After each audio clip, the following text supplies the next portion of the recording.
Back in the book segment tonight, two hot topics, Jay-Z and Beyonce flouncing around Cuba, and joy over the death of Margaret Thatcher.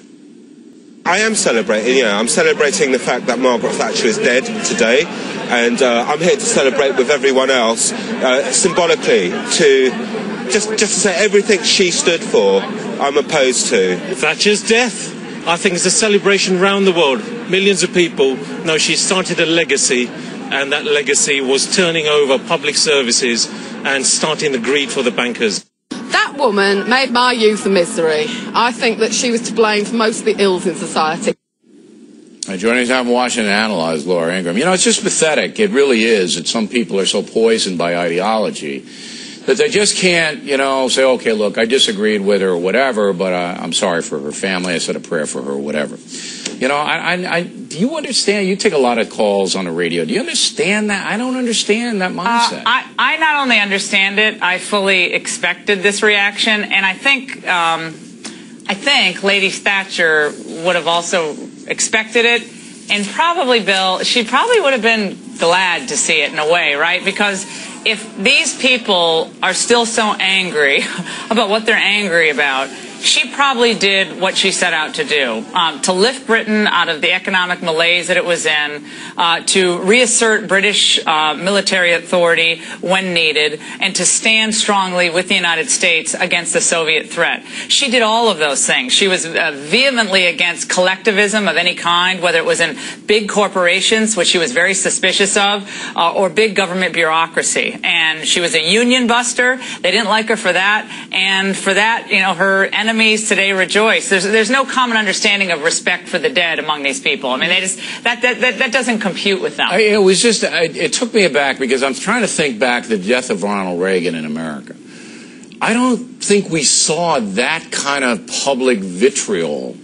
I mean, I'm sure there was some private stuff, but I don't remember that kind of disrespect. Do you remember it back then? No, I was at President Reagan's funeral. I worked for President Reagan as a young speechwriter in the White House for domestic policy at the time.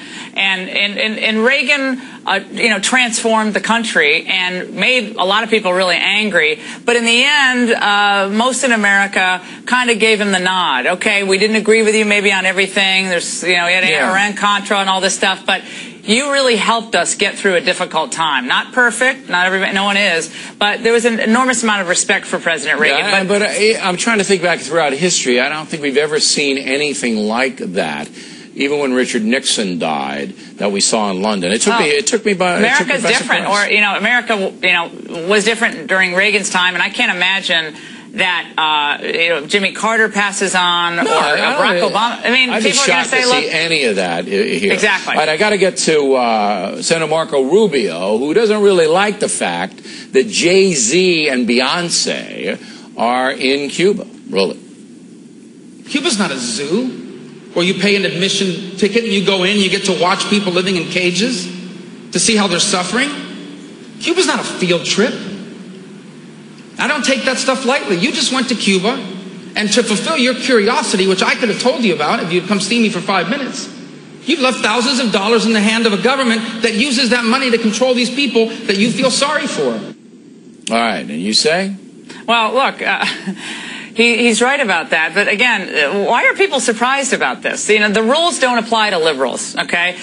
President Obama believes he has a special mission. You've talked about it, Bill, of transforming the country. And the rules don't apply to his people, right? If he says, well, I'm not going to meet with lobbyists, so his people meet with them oftentimes across the street at the coffee shop, across the street from the White House, so they don't sign into the log, right? If you're a friend of Obama's, you used to be an FOB, friend of Bill, now you're an FOO, friend of the Obamas, like Jay-Z and Beyonce. You hung out in the Situation Room for that iconic photo. Now you want to go to Cuba, you want to hang out with and see the way the folks live in the enlightened world. You do it. You get the permission. Everybody's scratching each other's backs, and this is a pattern among especially leftists, whether it's Penn going to see Hugo Chavez or Benicio del Toro, filming in Havana for his film, or going back to Jane Fonda in Vietnam. I mean, they're inherently I'm not saying Jay-Z and Beyonce are. I'm just saying it's the fascination. They're just right. I'd love to know what they think about Cuba or why they went there in the first place, but you'll never get that from them because